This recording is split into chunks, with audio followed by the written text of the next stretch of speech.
So earlier this year I created a short film, and while there are lots of things I really liked about it, there are a lot of things that I really didn't. So I did the logical thing.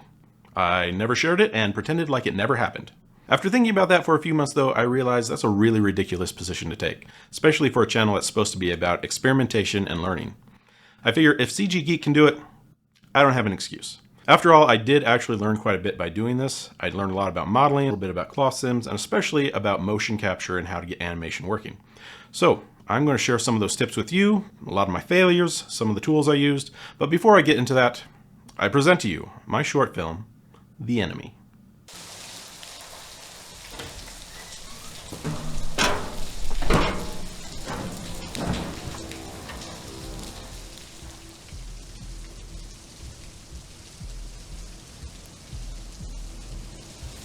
The world has abandoned us. We fight alone against an insidious enemy. One that would destroy the Commonwealth. That would see our nation crumble from within. Death, despair, desolation, chaos. These are what our enemies would bring to the Commonwealth and its citizens. Our workers labor for the glory of the Commonwealth. Our children sing for the glory of the Commonwealth. Our soldiers fight for the glory of the Commonwealth. You asked for greatness. I have given it to you. You ask for victory. It is within our grasp. Do not ask me to surrender to our enemies. I will not. The lies of traitors weaken our nation. Destroy the traitors. Destroy their lies. Destroy the resistance. The original idea for this film came from a speech from Red Faction 2, which I modified for this short. If you recognize this speech, congratulations! I think we're both considered very old now. It's a ridiculous speech given by one of the main antagonists during the title screen of the game. The world has abandoned us. We fight alone against an insidious enemy. Respect so much! Fear so much! During high school, my friends and I would quote this to each other. Why? I don't know. Maybe because we were all in the drama club. Maybe because we were a bunch of nerds. Maybe it was just the epic voiceover. The world has abandoned us. Whatever the reason, I've had this speech stuck in my head for years, and when it came to researching Mocap, I just thought it'd be funny to use this as my base. So I recorded myself giving the speech, and I used that clip to drive the different Mocap performances for my testing. The other big influence was, of course, Martin Kleckner's new course, Cinematic Storytelling.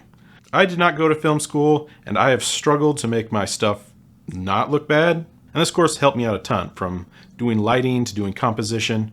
The aha moment came for me when I actually saw some of my work, not suck. And this is not a promo for the course, but if you are interested, there will be a link in the description. So researching Mocap and just being pumped to make short films, I was like, yeah, I think I can make something out of this. Red Faction 2 is obviously futuristic, but it has some World War II vibes for it. So I decided to lean into that. I found a reference for an old military bunker. I modeled that in Blender. Then I made a stage for my main character to come out and speak to his troops. I wanted the mood to be kind of dark and dreary, so I decided to make everything wet, which really meant just taking down the roughness on everything. I added in a little bit of volumetric fog, and for the rain I just used some particle systems. For the really up-close shots though, I did use some footage from Pexels, and I just parented that to the camera. The textures were a combination of stuff you can get from Polyhaven and from Sanctus Library. Blender Market recently changed its name to Superhive, so I got both add-ons for pretty cheap, and I was using both of those. You can, however, get Polyhaven's materials for free from their site. The soldiers in the scene were pretty much just Mixamo characters. I downloaded those, did a little bit of tweaking to the shaders to tag off the glow off some of them, and some decals off of others. I downloaded a bunch of versions with different Mixamo animations, and that's what I primarily use for my scene. For the crowds, I used the Procedural Crowds add-on, which I also got during that same sale. For that, I just duplicated the crowd blend file. I found some nice military gear on Blend Swap, and then I could just plop in a crowd with military gear on it. Procedural crowds come with a few idle animations as well as clapping ones, so I just use those. Now that I had my crowds and my scene, it was time to use my main character. The main character was created using the Human Gen add-on. It was pretty simple. I pretty much just used a base character and then just changed his hair from red to black and put in a little bit of white. For rigging, I used AutoRig Pro for the body, and I used Faceit for the head. Now AutoRig Pro is pretty nice. I use it all the time. The main use for AutoRig Pro is one, rigging characters, which this character was already rigged in this case, so I just had to convert it. But its other main feature is retargeting animations. So when I brought in animation from Mixamo, I could just retarget it onto my character. Faceit's pretty much the same thing as AutoRig Pro, but for the face. I use this to allow me to get my facial motion capture onto my character. Animation was pretty easy. I basically just used base animations from Mixamo, and then I would add on a few extra animations that I needed for my scene, using the animation tracks in Blender. The face was a similar story. I got my mocap onto my character, and then I made a few animation tracks just to tweak the animation a little bit. It went pretty quick, just adding a few keyframes here and there. And with that, I had my animation. Okay, so obviously there were some challenges with this. My film did not come out perfect or anywhere close to what I wanted. I think one of the main issues I ran into was trying to make a speech look good. Fight scenes kind of come together and have a natural flow to them. Making someone give a monologue look interesting is a little more difficult. I did make a shot list, but I only planned out about half the shots. I figured I could fill in the rest later and it would be alright. I think if I were to do this again, I would do it more of a voiceover and do more scenes like that battle scene I made, which actually came together really fast. It only took me like maybe an hour or two to make, and it's one of the better shots. I did have a lot of fun with the opening shot. I definitely spent the most time on that one, having him walk out, doing the light rays coming through the grate. I also like the close-up on his lips when he says chaos. The other shots, I was less certain with what I wanted to do for them, so I ended up doing some crowd shots, doing some far off distance shots. They're okay, I don't love them. The animation on a lot of these shots is pretty rough too. What I did for most of them was use Mixamo animations and then animate on top of that. What I got in trouble with sometimes is the animation would be kind of far off, and I would try and delete part of it and then add some more animation back in. And that kind of made a mess of things. I think the best solution would just be to use idle animations. I didn't want my character just being super stiff and not moving. That does not look natural at all. I think I would use idle animations and then just do the bigger animations on top of that. So you get that subtle body movement, but then you can animate the hand or head however you want. I think that's what I'm going to be using going forward. Unfortunately, I kind of dug myself a hole with some of these animations and I kind of left them as is. To make some of the shots a little more interesting, I tried doing a cloth sim to coat. That was a big mess. If you've tried to use cloth sims in Blender, you know that they're finicky at best and a nightmare at worst. And this was definitely a nightmare. And the problem with cloth sims is you have to bake them if you actually want to watch them in real time.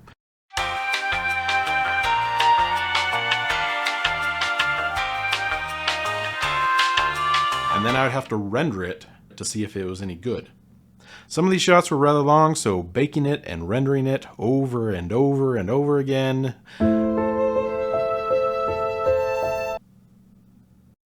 I did learn to use weight painting to my advantage for the cloth sim though. If I wanted to have it less bouncy and follow the arm movement more, I could just reduce the influence of the cloth sim, so I guess some good came out of it. Playback was the other big issue. I couldn't actually watch most of the stuff done in real time. When I was trying to edit the facial mocap, I had to turn off basically everything, and it still wouldn't play back in real time sometimes. This made it really hard because even though I brought in a reference and I brought in the audio, I couldn't necessarily animate to that audio sometimes, and so there's frames off. I'm sure you noticed in my film, sometimes the lips don't work. And I tried to fix that in editing, and eventually I just went with what I had. Let's go ahead and talk about mocap, since mocap is one of the big reasons I did this in the first place. Now, there's both body and facial mocap. There are tools for both. There are lots of them out there. I tried a lot of them. What I was interested in was finding ones that were both good, that didn't need a lot of cleanup, that would give you a good base animation, and ones that were affordable, preferably free, because I am cheap. Now, obviously, I use Mixamo animations with a little bit of hand animation on top to do the body movements. One of the reasons I went the route I did is because hand animation is still very viable. In fact, they used it in Guardians of the Galaxy to animate Rocket. But besides hand animation being a very useful tool, I just couldn't find that many good options for body mocap. One of the ones I did try is Quick Magic. I've tried this a few times and I actually really like them, and I do recommend using them. They have a free plan that's about 45 seconds a month of animation that you can do. From there, their monthly prices get a little silly, but if you go to the annual plan, you can get around 200 minutes of motion capture time for $208 currently. So you could make a feature-length film for $200. There are other solutions too, and I tried a lot of them. They just didn't perform very well, or they were really expensive. I know lots of people like to use Move 1. My problem with that is there's only 30 seconds of lifetime credits, which doesn't get you very far, and after that the price just skyrockets, like $250 a month, and that only gets you around 104 minutes of animation time. So that's like half of Quick Magic and a little more expensive. Now, if price is your main concern, there is a free option out there, and that is Rococo Vision. It's completely free, you're just limited to 15-second clips. My problem with it is it doesn't give very good results. At least I've never gotten very good results out of it, even with the 2cam paid solution. It's always a little wonky with the feet, and your character ends up looking like a balloon floating in the air. But it's free, and if that's your main concern, I'm thankful that they have this option available. Now, what would really blow all these options out of the water would be a motion capture suit. I don't happen to have one of those lying around. Yet. If you want to learn more about body mocap, I'll leave some links to some videos by Jamie Dunbar and Charlie Driscoll. These are both great videos that go over a lot of different mocap options. They largely came to the same conclusion as I did, but there are a few more options out there that I didn't try and they did. So if you want to learn more, go ahead and check out those videos. Now, you might be able to get away with generic mocap for animating your character's body, but when it comes to animating the face, having mocap is actually really handy. Thankfully, there are a few good options out there. First, I started out with Face Landmarker. It's one you can just get off of like GitHub. It works pretty well. My main problem with it is it didn't work all the time. In fact, I couldn't even get it to launch sometimes. And when it did work, there was quite a bit of jitter in the animation. My second option was again Quick Magic, because it does both body and face.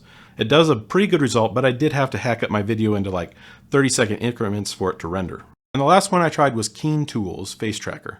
Now, we had a subscription for this at work, so I thought, why not? I might as well try this out. It actually worked pretty well. It does take longer to process. You do have to learn how to use the tools, so there's a little bit of a learning curve, unlike the others, but it gave the best results. Here's a side-by-side of all of them.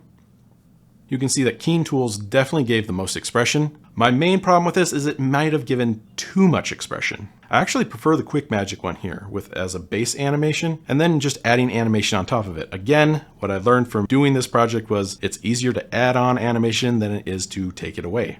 But this is all kind of a moot point because I didn't actually go with any of these options. I actually went with a fourth option, and that was audio to face. Now, I chose these options because Faceit uses the ARKit 52 blend shape to do its animation. And all these Face Landmarker, Quick Magic, and Keen Tools output various things that you can use to get those blend shapes. Face Landmarker does a CSV file that has the 52 blend shapes in it. Quick Magic and Keen Tools both put out an FBX that you can retarget to Faceit.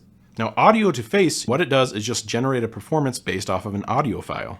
The reason I went with this is because it actually adds in tongue motion to it as well. So it's using AI to add in facial expression. You can also tweak things like happiness or anger to actually make the performance look a little bit better. If you push them too far, it will break the animation pretty well. The only problem I had with audio to face is it wouldn't open the lips very well. So I just had to add in an extra animation layer on top of that to open up the mouth a little bit more. And also to purse the lips. Now, I don't actually recommend this method either. Audio to face is free and it's a pretty good tool. However, NVIDIA has now moved it to what I think is open source. So now if you try and find it, it's no longer in Omniverse. Now it's like over on Hugging Face. I'm not really sure how to get it. They also may have replaced it with this new ACE thing, which I'm really not sure about. So you may have to do some digging if you want to find audio to face on its own. I'm really not sure how you get it now. But you know what? All of these are a moot point anyway because I don't recommend any of them for facial motion capture. In fact, there was one option that was not available when I did this film, and this is the one you should use. And that, my friends, is metahumans.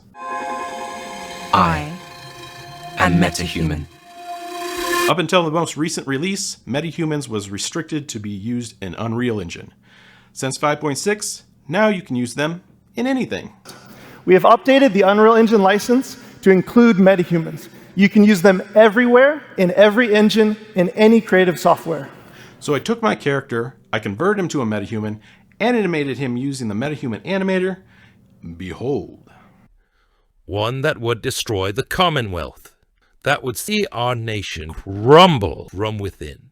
Not only is the character more real and the performance is amazing, you can actually watch it in real time, which is one of the big problems I had in Blender. If I need to tweak animation, I can do it in real time and see how it performs. And honestly, Lumen actually looks pretty good. Here's some render testing I did to compare Eevee and cycles to Lumen and path tracing in Unreal. Unfortunately, I got rid of the old project, so this video clip that I rendered out a while ago is the only surviving piece of that, but it still shows the awesome potential that Unreal has for animating and rendering, at least as far as human characters go. I haven't had enough time to actually go back in and see how it handled robots and vehicles and other things. I did do some testing with this troll here. Unfortunately, Unreal and Blender handle materials a little bit differently, and I haven't worked out all the kinks, so I haven't gotten a one-to-one comparison yet. Now, am I going to ditch Blender and go full Unreal? Absolutely not. There's still plenty of things to make in Blender, like clothing and other characters. I love that I now have another tool I can use to be more creative and create the stories that I want to make. I even have another project in the works. I'm really excited to see how that one comes out. Even though my film didn't turn out the way I wanted it to, it's still a big stepping stone towards the kinds of things I want to create. And as long as I learn from it, it really is a success in itself. So I encourage you to do the same. Share your ugly art and learn from it. I hope this video was helpful to you. Thank you for watching, and I'll see you in the next one. Speech came from a speech. I'm just gonna read it.